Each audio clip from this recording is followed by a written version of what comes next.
comes to religion in China, Christianity is booming. Christian churches, once taboo in the communist country, now have reportedly about 70 million members. So is China on its way to accommodating religious beliefs? Joining me now is the former executive director of the Christian Coalition, Ralph Reed. Hi there, Ralph.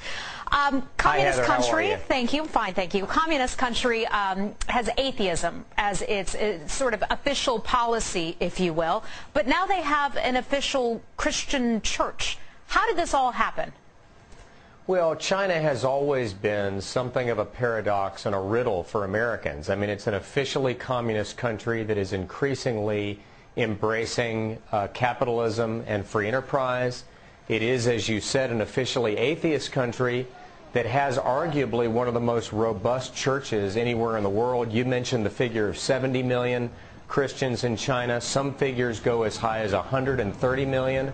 And I think what we're really seeing, Heather, and the Olympics are really putting a spotlight on it, you cannot put the genie back in the bottle once you allow some measure of any kind of liberty.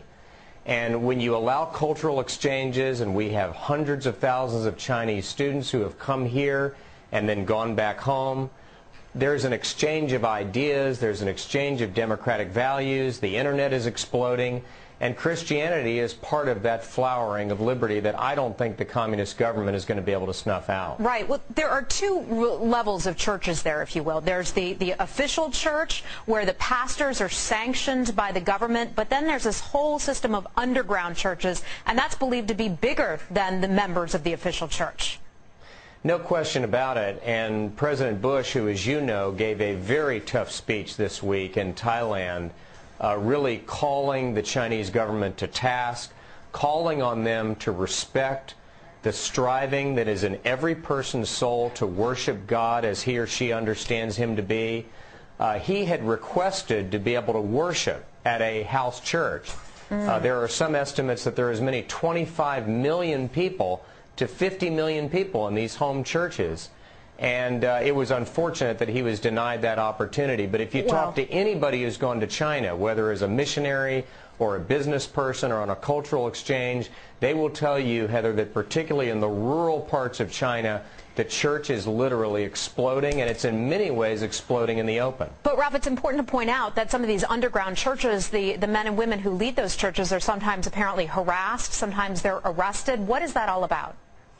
Well, there's no question about the fact that the Chinese government is extremely worried about where this leads.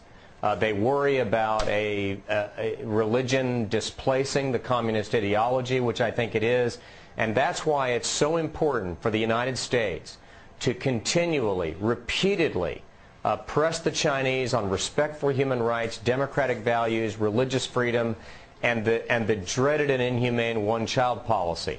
So I see good signs, but our government has got to keep the heat on. We have a very complex and complicated relationship with China. I don't believe in isolationism, but I think we need to engage them. Okay, Ralph Reed, thank you, former executive director of the Christian Coalition. Thanks for helping us take a look at all the stuff that's surrounding the Olympics, which includes religion.